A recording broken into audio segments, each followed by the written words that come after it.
Initially, it started with a slip disc. I just picked up a box incorrectly, crazily, and I was in a lot of pain, could barely walk and could barely sleep, and it was affecting my whole life. I was working at the time, I'd been working for 30 years for the same company, and I found it very, very difficult to concentrate on the job I was doing, the work I was doing. And so I came to chiropractor and diagnosed exactly what the problem was, had an MRI scan which proved what we thought was going on, had an awful lot of sessions, plus some homework as well. It wasn't just about coming here, it was about the work I was given at home in terms of doing some exercises, changing the way that I worked at the gym because I was a regular gym goer. But some of the things I was doing at the gym were actually impacting my back and making it worse. And we worked together to improve those things to make sure I was doing the right things at work. Things progressed and improved, and I'm at the stage now where I'm very, very comfortable. My life has changed. My sleep is perfect, whereas before it was a couple of hours at a time and I had to move because of the uncomfortableness in my back. And I just feel that the situation has improved so much beyond my belief, because when it was bad, literally I could barely walk. And now on a day-to-day basis, there's nothing that I feel at all. My posture has improved significantly. And generally, I couldn't be happier with the work that's happened. This is an interesting case in the fact that we have an MRI that shows exactly where the disc protrusion is, and the patient for a long time was better, but still kept getting morning pain, never had a completely good morning. And by changing the posture as much as getting more movement into the spine, the lower spine, we then got the breakthrough where we have no pain at all now. And we are working on getting stronger and stronger and improving the posture all the time. But this also shows that when you have an office job, when you are in the corporate world and you're sitting down for 30 years, despite keeping extremely fit, that situation where you sit down and you don't get a lot of movement may not be ideal. I'm not against office work and working at a computer, but when we have that kind of jobs, we need to learn to look after ourselves in the process. Good, let's get you adjusted.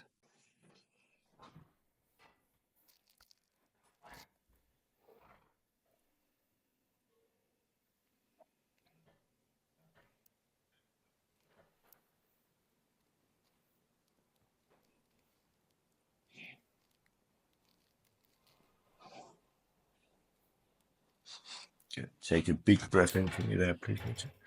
And out. Good. And again, big breath in and out.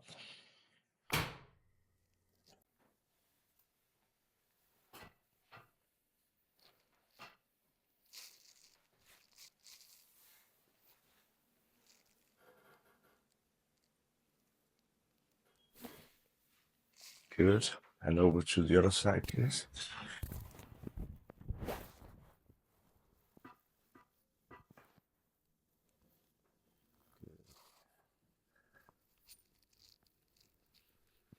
Take a big breath in for me, please. And all the way out. There we go. Relax. Go really floppy.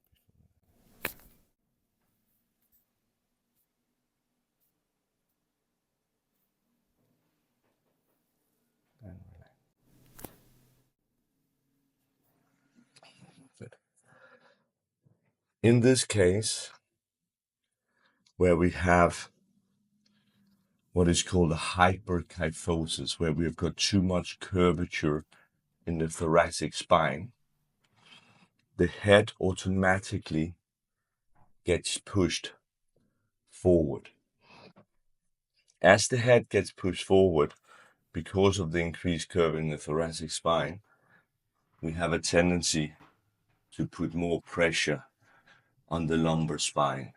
It's important to understand that, yes, you can get rid of the symptoms in the lumbar spine, but for a long-term sustainable solution, it's my opinion that you have to work the whole spine and optimize the posture and muscular control as much as ever possible in order to make sure these symptoms do not reoccur.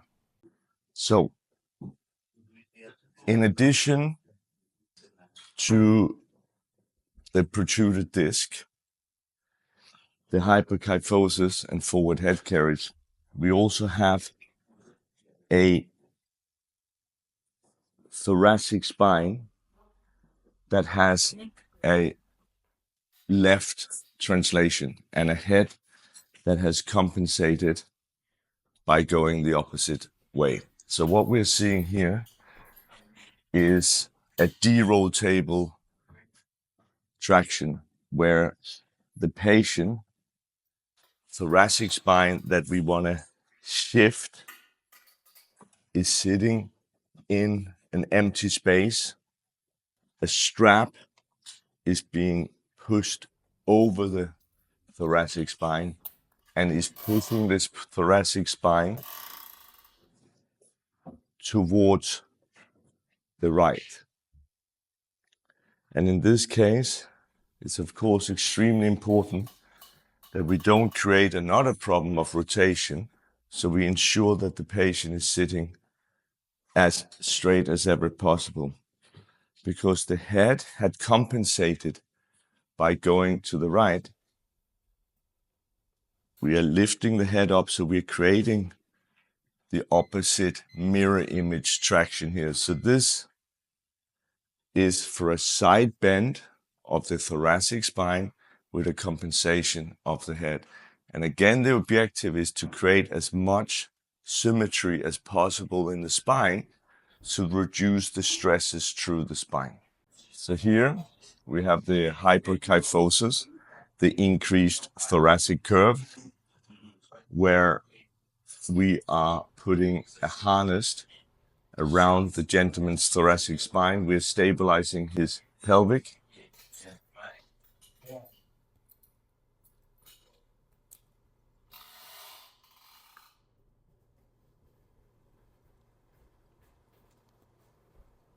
So now his pelvic is completely stable.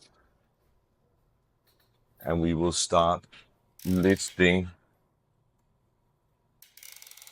his thoracic spine up. So gravity is assisting us here. So he's literally being cradled. So the spine, the weight of the body, is helping to reduce the thoracic curve. At the same time, we're getting the head off the ground. We are now stabilizing the upper thoracic spine.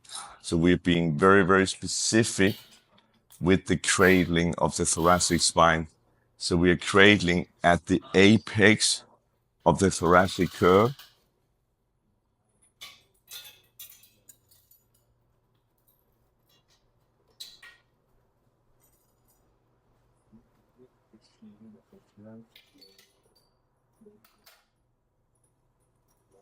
And again, we're going to use gravity.